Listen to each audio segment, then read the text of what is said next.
आप देख रहे हैं आज की खबर। मैं हूं आपके साथ रागिनी सिंह। रुक करेंगे खबरों की ओर, लेकिन उससे पहले हेडलाइंस पर एक नजर। कुर्नी सीट से जेडीयू प्रत्याशी होंगे मनोज कुशवाहा, महागठबंधन ने की घोषणा। सीएम नीतीश की सरकारी शिक्षकों को चेतावनी, अगर नहीं पढ़ाएंगे तो निकाल दिए जाएंगे।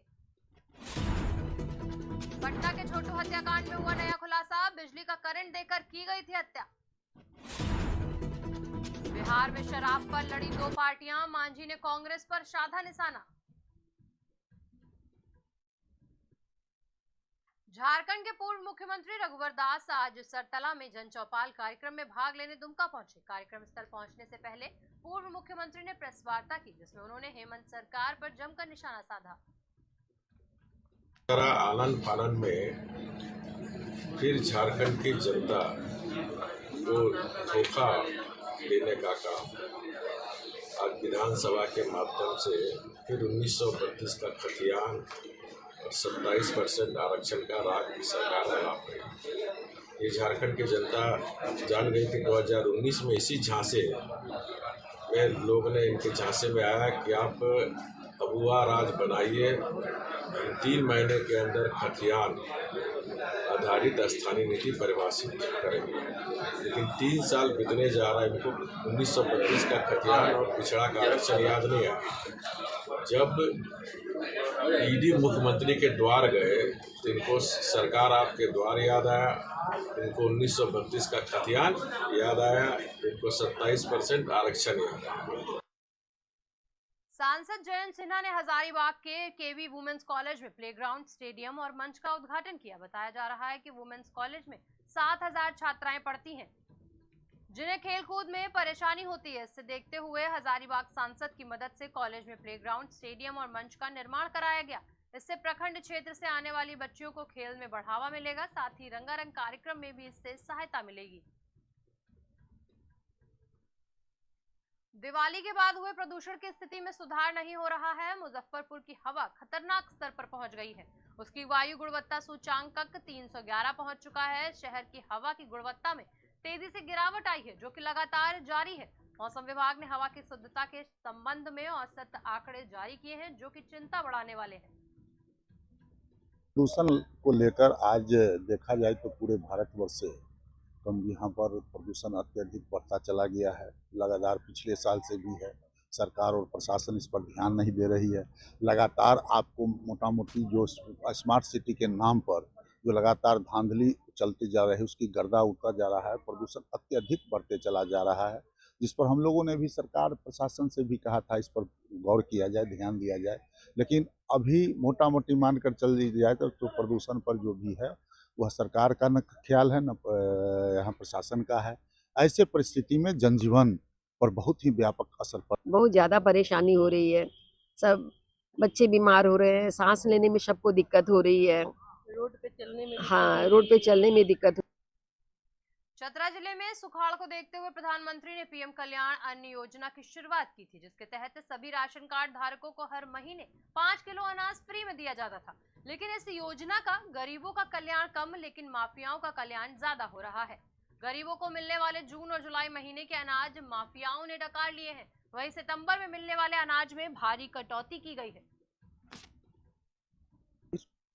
हमने सभी डीलरों को पीएमजी के केवाई का अनाज जो है दे दिए। हमारे द्वारा दिया जा जी जून जुलाई सभी महीने का हमने दिए। हमको कोई जानकारी नहीं है इसके बारे में। हमारा काम है डीएसडी को दे देना, हमने डीएसडी को दे दिया। डीएसडी के द्वारा डीलर के घर पहुंचा दिया। सारा अनाज डीलर को चला। मुजफ्फरपुर जिले में आज अंतिम लोक अदालत आयोजित की गई। मौके पर डीएम प्रणव कुमार, एसएसपी जयंत कांत समेत कई आला अधिकारी मौजूद रहे। अदालत में 21,000 से अधिक मामलों में पक्षकारों को न्याय मिलने की उम्मीद जताई गई। वहीं अदालत में रिजर्व समेत 18 बेंच में सुनवाई की गई।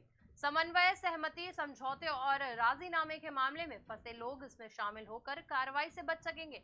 अदालत में आज उपभोक्ता मामले का समाधान किया जाएगा, साथ ही छोटे छोटे विवादों में फंसे लोगों के विवाद भी निपटाए गए।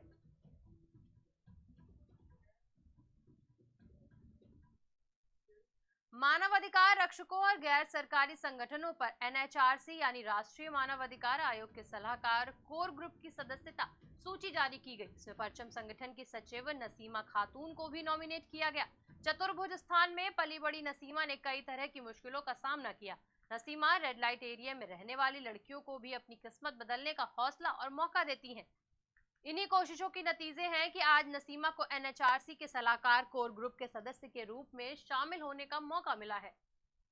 देखिए, ये तो पहले तो बहुत बहुत धन्यवाद मानवाधिकार आयोग, नेशनल मानवाधिकार आयोग को, पूरी टीम को, क्योंकि उन्होंने ये इनिशिएटिव लिया। पहली बार कभी ऐसा मैंने नहीं देखा कि इस इलाके से मतलब रेड लाइट एरिया के किसी बंदे को प्रतिनिधित्व करने का मौका मिला हो, वो भी सलाहकार समिति में।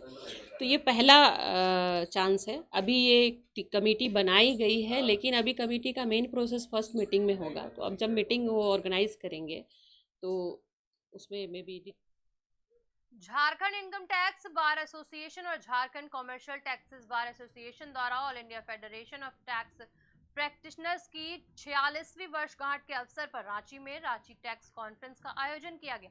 कॉन्फ्रेंस के मुख्य अतिथि झारखंड के राज्यपाल रमेश बैस ने कॉन्फ्रेंस का उद्घाटन किया। इस मौके पर राज्यपाल ने कहा कि कार्यक्रम में सम्मिलित होकर बहुत ही प्रसन्नता हो रही है।